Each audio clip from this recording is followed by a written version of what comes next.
אחי, אני אדבר איתך, אני ממהר אצלך, אני ממריא עוד איזה שעה לחול. מה קרה, שמיר? לאן אתה טס? טס לחול, אפשר לקנות המותגים בארץ במחירים האלה, השתגעת? אתה בטוח? ואם אני אספר לך שיש מבצע חיסול בפלטינום, תקנה ב1,000, תשלם 500. עדיין אתה תטוס? למה יש מבצעים כאלה בארץ? בוא איתי עכשיו, אתה מבטל לרגע את הכרטיס טיסה שלך. זה או להמשיך לטרמינל. כל הבגדי חורף של כל המותגים משתתפים במבצע. רגע, עצור שנייה, חכה.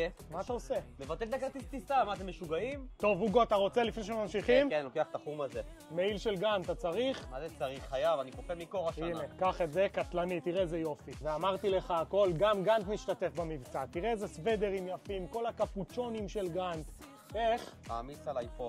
נו, וקלווין, אתה אוהב? בשביל המותג הזה סגרתי את הטיסה לחול. אז גם קלווין נכנס, וקנית ב1,000, שילמת 500. תודה רבה. עכשיו תראה איזה סטייל, יש לנו פה כל הדגמים האלה של הניו ארה, יש לך W ג'ינס, הכל נכנס במבצע. תשמע, עשיתם חול בישראל, אני מסודר עד לחורף הבא. הלו, ממי, אל תשאלי, ביטלו לנו את הטיסה לחול היום, אני חוזר עכשיו הביתה.